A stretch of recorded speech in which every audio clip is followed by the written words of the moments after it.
Hey guys, take a moment and just listen. Imagine this with me. You're 22 years old, you have a beautiful, sweet little boy, and you are doing everything, and I mean everything's, on your own. Now imagine a man, his father, who was supposed to be your partner, your rock, but instead, he became another weight on your shoulders, a man who, instead of lifting you up, pushed you down. What would you do? How do you protect your child and yourself when every choice you make feels like a trap? Just before we dive into this story, if you're finding some comfort here, if you're resonating with these tales, please hit that like button and subscribe. It helps more than you know. Also, I'm curious, where are you listening from? And what time is it for you right now? Let me know in the comments. This is a real story, one of many, sent in by a brave soul who needs to be heard. And what she shared is heavy, so let's get into it. It started out like so many stories do. A young woman, let's call her Sarah, was in love. She was with her son's dad for years, and for a while it seemed okay. Like a lot of relationships, it had its ups and downs. But as time went on, the downs became the whole damn picture. She was a mother to 2 boys, not just one. He was emotionally distant, a ghost in their home. He was never there physically, and when he was, it felt like she was just picking up after him. The emotional abuse was a slow poison, a drip of gaslighting and manipulation that made her question her own sanity. She'd say something, and he'd twist it into a pretzel, making her feel like she was the crazy one. He'd make promises he had no intention of keeping, promises about helping out, about being a real partner, about being a dad, but they were just words, empty calories. Eventually, Sarah found the strength to leave. It wasn't a sudden break, it was a long, agonizing tear. She packed their things, her and her son's, and she got a restraining order. She knew it was the right thing to do. She was protecting her son, her little boy, from the toxicity she had been living in. For a moment, she felt a flicker of hope, a glimpse of what life could be like. Just the 2 of them, safe and sound. But then, the guilt set in. The kind of guilt that curls up in your stomach and refuses to leave. She thought about her son, about him not having his dad around. And she thought about the father's family, the grandparents who loved their grandson so much. Even with the restraining order in place, she had let them see the boy. She wanted him to have family, to have that connection.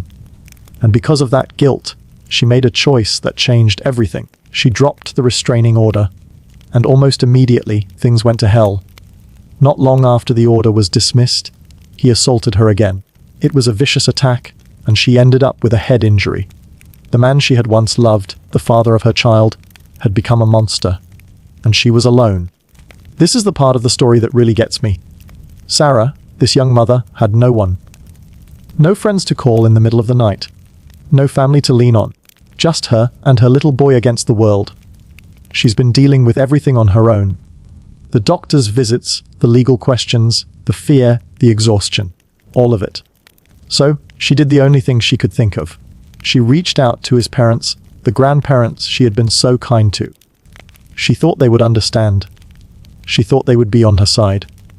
She opened up to them about the abuse, about what their son had done to her. And you know what they did? They excused it. They made excuses for his behavior. They brushed it off like it was nothing, like a little spat between lovers. And then they started to single her out. They made her feel like she was the problem, like she was the one causing all this trouble. It was a punch to the gut.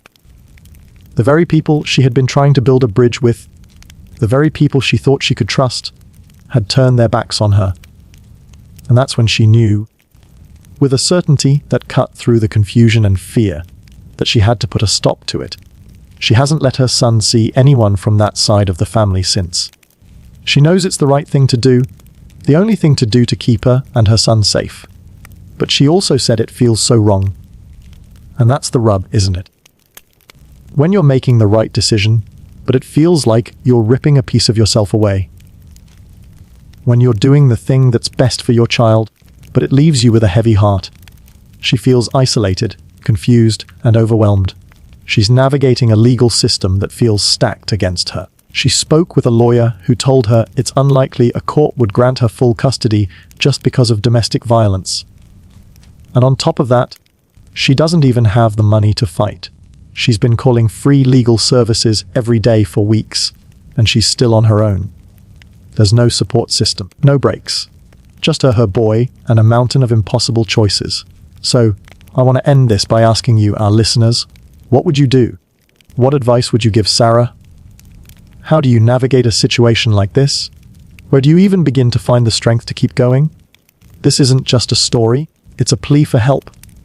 A cry into the darkness from a young mom who feels lost. Leave your thoughts and your kind words in the comments below. Let's create a space of support and understanding for Sarah, and for all the others out there walking this same lonely road. Let's show her she's not alone.